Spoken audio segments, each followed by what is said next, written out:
अस्सलाम वालेकुम, मैं हूं डॉक्टर कलीम। आज हम बात करेंगे एक डेंटल एमरजेंसी की, जो कि हम डेंटल सर्जरी रूम में या ऑफिस में हम उसको आए रोज़ तो नहीं, लेकिन कुछ पेशेंट्स में देखते हैं। ख़ास तौर पे फ़ीमेल में ये मामला होता है कि वो जैसे ही हम इंजेक्शन लगाने लगते हैं या इंजेक्शन लगा चुके होते हैं तो वो सिनकपी में चली जाती हैं। तो ये एक ऐसी थी जिसको हम कहते हैं वेज़ोवेगल शॉक। ये एज सच तो इतनी ज़्यादा प्रॉब्लम वाली बात नहीं है, बट अगर हम इसको प्रॉपरली मैनेज ना करें तो ये कंडीशन वर्सन हो सकती है और उसके बाद ये चीज़ काफ़ी ज़्यादा प्रॉब्लम कर सकती है। होता गया वेज़ोवेगल शॉक बेसिकली ये है कि जब भी कोई पेशेंट इनसिक्योरिटी फ़ील करता है या समझे कोई टेंशन में आ जाता है, तो ख़ास तौर पे जिस तरह के डेंटल एक्सट्रैक्शंस वगैरह या इस तरह के कोई भी प्रोसीजर जिसमें इंजेक्शन वगैरह इन्वॉल्व होता है, तो ख़ास तौर पे फीमेल्स जो होती हैं उनमें ये चीज़ होती है। तो उसमें कैटाकोलामीन्स जो हैं वो रिलीज़ होती हैं और रिलीज़ होने के बाद वो क्या करती हैं कि पेरिफेरल वेज़ो कंस्ट्रिक्शन कर देती हैं।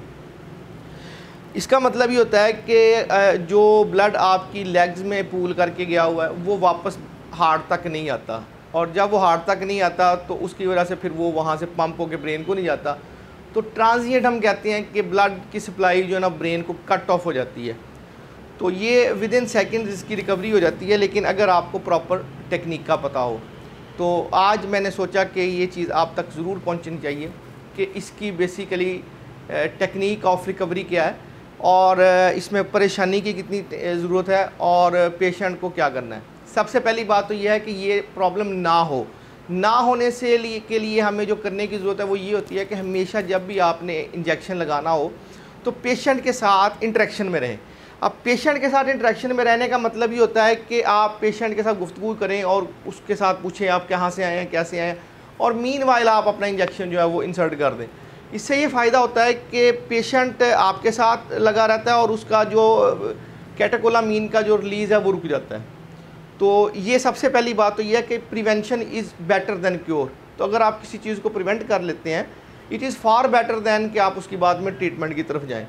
अच्छा, होता ये है कि सम टाइम हमारे जो मेरी ऑब्जर्वेशन में चीज़ आई है वो ये है कि कुछ पेशेंट्स जो हैं वो डॉक्टर की वजह से डर जाते हैं। डॉक्टर अगर काम एंड कूल नहीं है, उसको अपने काम के ऊपर 100% नहीं है, तो definitely he will not produce good results. तो इसलिए ये बड़ी इंपॉर्टेंट बात है कि आप पेशेंट के साथ जब आप काम कर रहे हो तो आपको पता होना चाहिए कि क्या आप ये काम कर सकते हैं या नहीं कर सकते। जब भी आपसे मिसाल के तौर पे ये कंडीशन डेवलप, आप इस तरह भी कर सकते हैं कि आप काम कर रहे हैं, एक्सट्रैक्ट कर रहे हैं टूथ को, और आपसे टूथ ब्रेक हो जाता है।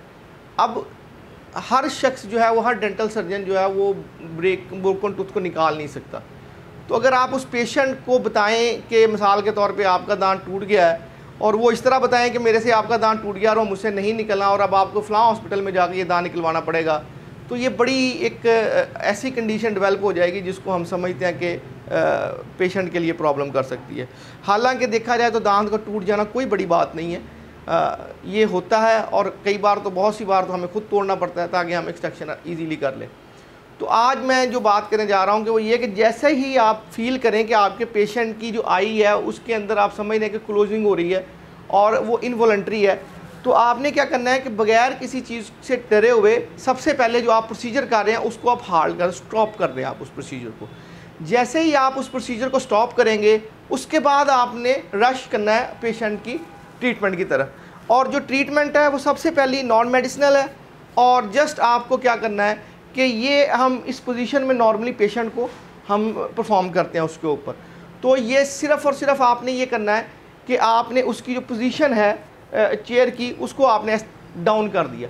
जैसे ही पेशेंट डाउन होगा तो क्या होगा कि जो ब्लड है वो लेग से मूव करेगा टूवर्ड्स जो उसका ब्रेन है, हार्ट की तरफ करेगा। और दूसरी बात जो इम्पोर्टेंट है वो ये कि आप उसकी लेग रेजिंग कर सकते हैं। ये सिर्फ आप उसकी लेग रेज करेंगे तो क्या होगा कि उस पेशेंट में जो है वो ब्लड की सप्लाई जो है वो ब्रेन की तरफ जाना शुरू हो जाएगी। तो ये एक इम्पॉर्टेंट बात है, और विद इन सेकेंड्स आप फील करेंगे कि आपका जो पेशेंट है वो रिकवर कर गया है। तो जैसे ही रिकवरी हो जाए तो फौरी तौर पे आप पेशेंट को वापस उस पोजीशन पे मत लेके आएँ, उसको थोड़ा सा उस जगह पे रहने दें और उसके बाद फिर पेशेंट को अपनी असल पोजीशन पे वापस लेके आएँ। और अगर आप समझें कि यहाँ पे पेशेंट अब बिल्कुल ठीक है और आपका जो लोकल एनेस्थीसिया है उसका इफेक्ट भी हो गया है, तो आप अपना प्रोसीजर कंटिन्यू कर सकते हैं। वेज़ोवेगल शॉक का कंटन जो है ना वो कंट्राइंडिकेशन नहीं है कि आपने अपना जो प्रोसीजर है उसको रोक देना है और रोकने के बाद आप जो है ना उसको फिर अगर आप समझते हैं कि आपका पेशेंट स्टेबल है और आपका जो आपने लोकल एनेस्थीसिया दे दिया है और वो इफेक्टिव है, साइंस एंड सिम्टम्स आ रहे हैं कि वो एनेस्थीसिया हो गया, तो फिर आपके लिए सबसे बेस्ट है कि आप अपनी सर्जरी परफॉर्म कर दें। और अगर मिसाल के तौर पे वहाँ पे आप फील करते हैं कि पेशेंट जो है वो थोड़ा सा एंशियस है, थोड़ा सा उसके अंदर वो अलर्टनेस नहीं है, तो you can defer it for another day कि आप वहाँ पे कंफर्टेबली कर लेंगे। तो ये आज का मेरा ये टॉपिक था जो कि बहुत इंपॉर्टेंट था। मेडिकल एमरजेंसीज़ में मैं समझता हूँ कि सबसे टॉप ऑफ द लिस्ट जो हमारे यहाँ डेंटल ऑफिस में चीज़ होती है दैट इज़ वेज़ोवेगल शॉक। और मैंने ये सोचा कि मैं आज चूँकि आप तक ये पहुँचाऊँ तो इसके लिए मैंने ये छोटी सी डेमोन्स्ट्रेशन जो है वो आपके लिए रखी थी। तो मेरा ख्याल है कि जो भी अगर आपके क्वेश्चंस हों रिलेटेड जो जिस टॉपिक के ऊपर आप डेंटिस्ट्री में आप बात करना चाहें तो मेरे से आप मुझे अपना कमेंट्स करें। इंशाल्लाह ताला मैं उस टॉपिक के ऊपर आपके लिए एक वीडियो लेके आ जाऊँगा। तो इसके साथ ही मैं ये समझता हूँ कि ये छोटी सी बातें होती हैं, नॉलेज शेयरिंग के लिए हमने ये बेसिकली काम किया है। तो इंशाल्लाह ताला से जो है वो हम आपके साथ चलते रहेंगे। तो बहुत मेहरबानी, थैंक यू, अस्सलाम वालेकुम व रहमतुल्लाहि व बरकातुहू।